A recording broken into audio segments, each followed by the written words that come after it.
गडचिरोली जिल्ह्यात येत्या 2 डिसेंबर रोजी गडचिरोली, आरमोरी आणि देसाईगंज या 3 ठिकाणी निवडणूक संपन्न होणार आहे आणि जिल्हा परिषदेची निवडणूक संपन्न होणार आहे। यासाठी गडचिरोली येथील कृषी महाविद्यालय इथे हे EVM जे आहेत ते ठेवण्यात येणार आहे आणि आपण बघू शकतो कशा प्रकारे सध्या जे आहेत ते प्रशासन तयारीला लागलेलं आहे।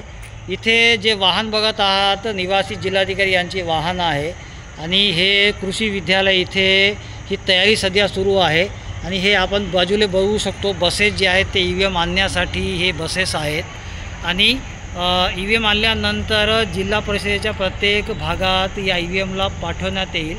कारण की गडचिरोली ज्याला नक्षलग्रस्त भाग म्हणून ओळखला जातो या ठिकाणी मतदान घेणे म्हणजे एक मोठं आव्हान प्रशासनासमोर असतो। प्रत्येक नियोजन जे आहे ते आतापासूनच लागलेलं आहे। जिल्हा प्रशासनाची तयारी जी आहे ती सुरू आहे।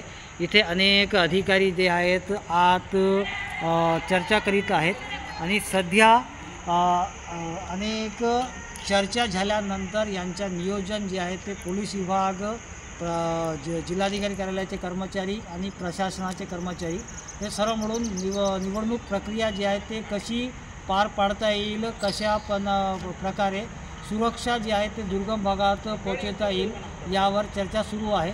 आतले दृश्य जे आहे ते गुप्त असल्यामुळे आपण दाखवू शकत नाही, परंतु सध्या जिल्हा परिषद निवडणुकी संदर्भात प्रशासनाची तयारी जी आहे ते प्रशासन पूर्ण या कामाला लागलेलं आहे।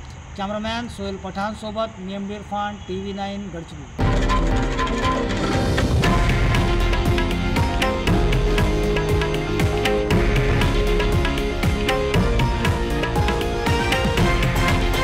हे आहे देशातील नंबर 1 न्यूज नेटवर्क आणि आपण पाहत आहात TV9 मराठी, एकमेव।